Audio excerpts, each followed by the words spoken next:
Good afternoon, everybody. I'm meteorologist Tim Pandajis here with your tropical update. We're watching two tropical waves, Invest 91 and 92. That's what we call the waves before they get a name and develop enough. Now, they both have high odds of developing, so the next two names on our list are Julia and Carl, number 10 and number 11. Today is Tuesday. It's October the 4th, 2022. So let's take a look at the numbers here. Two waves we're tracking in the Atlantic.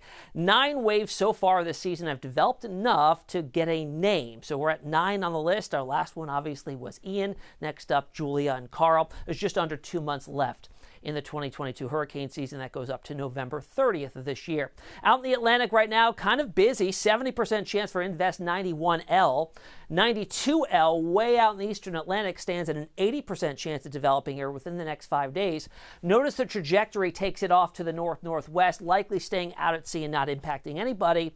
But as of a special weather outlook from the National Hurricane Center, 91L's development odds were significantly increased from 40% this morning to 70% this afternoon. That's because it's tracking into the Caribbean, will likely be impacting land, and it's moving into an environment that's very conducive for it to strengthen. So 40% odds within the next 48 hours, 70% within 5 days. Here's a look at infrared satellite imagery. This is a filter on the satellite that tells us the temperatures of the cloud tops. Now, why that's relevant in a tropical situation is because we need to know the temperatures of the cloud tops for the convection. The stronger the thunderstorm activity, the colder the cloud tops, and that gives us a sense for the strength of the system here. So the cold cloud tops, or the coldest cloud tops, are depicted by the whites and black shading there.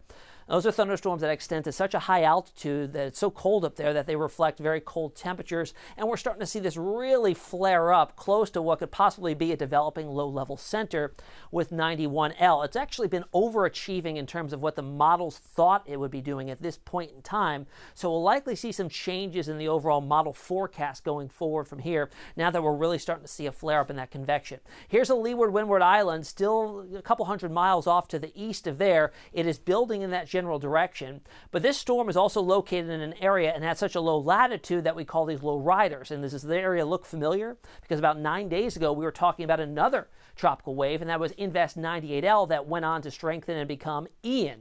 Not saying this will be another Ian, but it's in the same general area. But notice the differences here as it's starting to gain latitude already, and we'll take aim at the northern Leeward Islands here by the time we get to, say, tomorrow night, 24 to 36 hours out from now. Visible satellite imagery does show a little bit more of a curvature here, a spin developing in the overall presence of 91L. You can see it a little bit better here on the visible satellite imagery.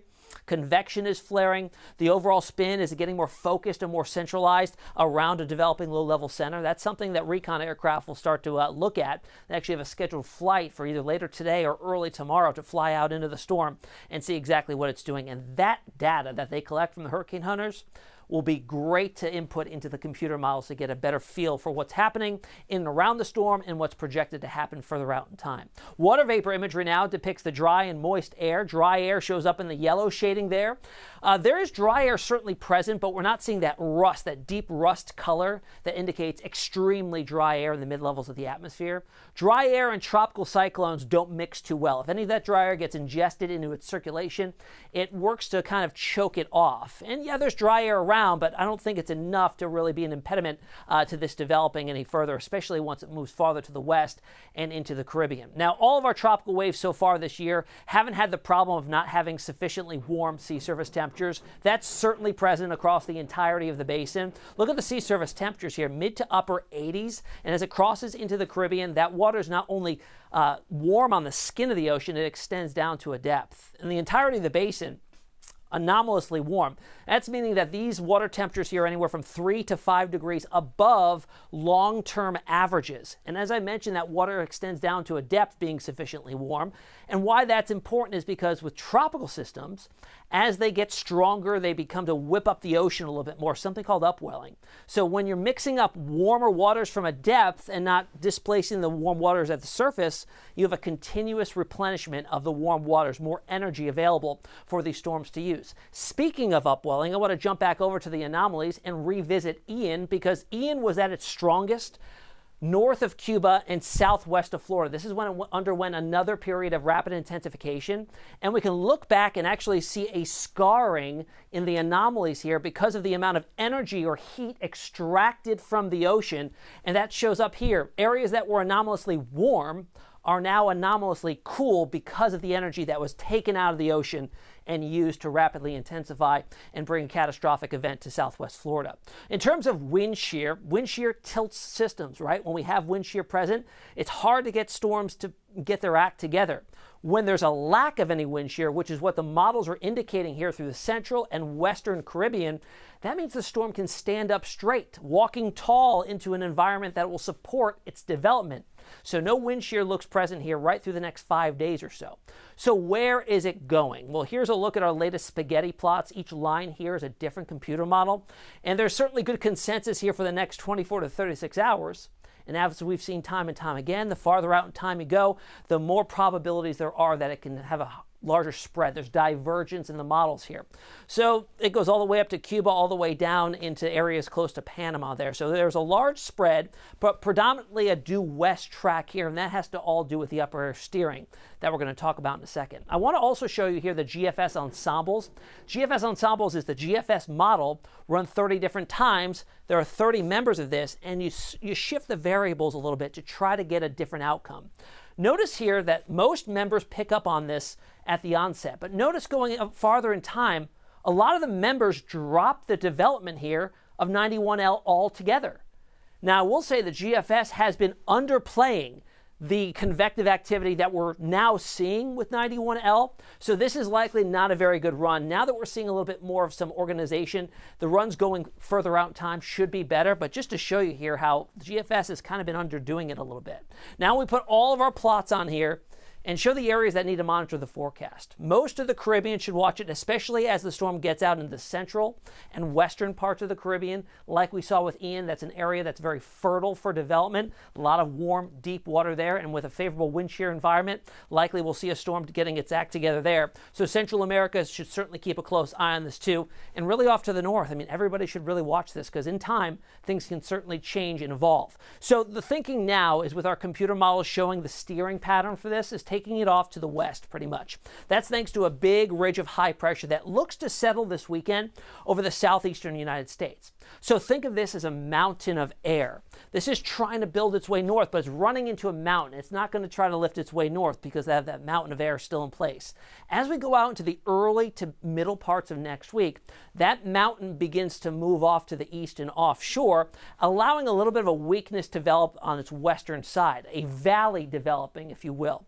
Now, these storms want to take the path of least resistance. So at that point in time, when this high is shifting to the east, this storm will likely be in this general vicinity here.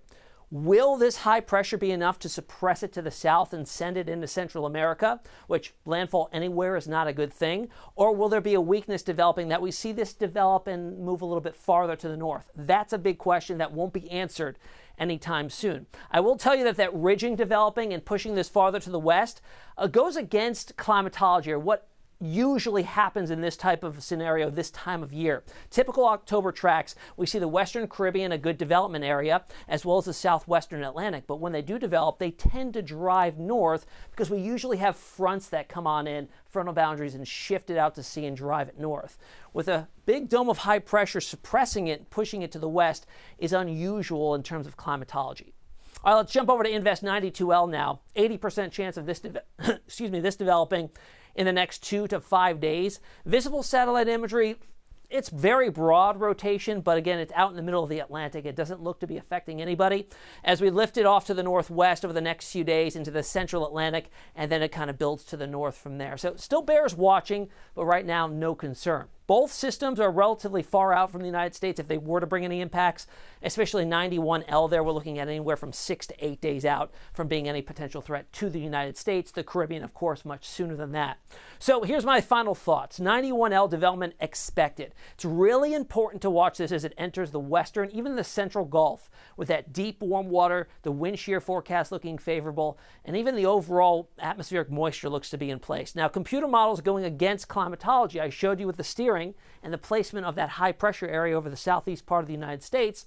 goes kind of against what climatology usually shows us. So will the ridging hold and suppress it to the south? That needs to be watched closely. 92L will also develop. While the track does keep it likely out to sea, it still should be monitored and watched for possible impacts maybe in Bermuda by the middle of next week. So until next time, I know there was a lot to talk about there. There's a lot going on the Atlantic. You can find me on Twitter, Instagram, Facebook, and also on TikTok at TimTalkWeather.